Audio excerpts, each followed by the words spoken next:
Tuloy-tuloy na ang pag-penetrate sa international scene ng kapamilya P-pop idol boy group na BGYO.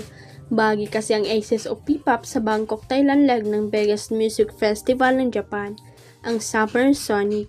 Isa nga ang BGYO sa mga naglalaking international music act na magpe-perform sa Day 1 ng Summer Sonic Bangkok 2025 sa August 23.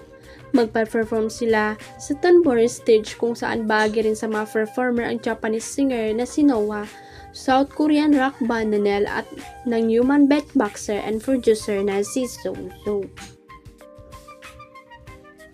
Kasama rin syempre ang mga Thai music act sina Prai Chana, Dina S2, T-pop idol boy group Nevun at T-pop idol girl group Weasley. Tinawag naman ng Summer Sonic na renowned sensation from the Philippines ang BGYO.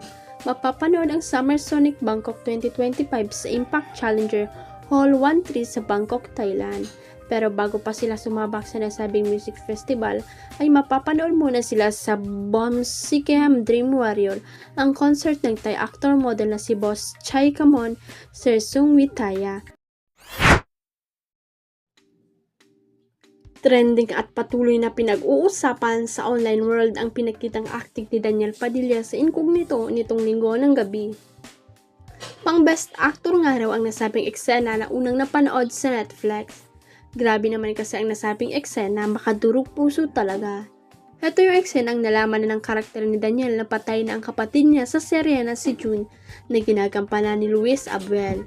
Bongga rin ang eksena ni Andres o Daniel na kailangan niyang sabihin sa kanyang lola Isang o Maludi Guzman na patay na ang kapatid niya. Puro papuri nga ang mababasang komento sa social media matapos nilang mapanood sa Netflix ang episode 106 ng action series. DJ sa acting last night, pang award lahat ng sakit, galit at lungkot binuhos niya. Pang best actor, dalang-dala mo kami sa eksenang to, napakahusay mo. This is Daniel, best era.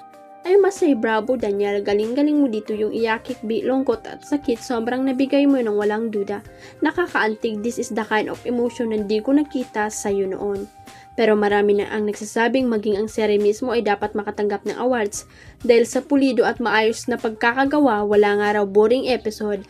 Lahat ng eksena ay pinag-isipan at pasabog talaga. Great job Team Incognito!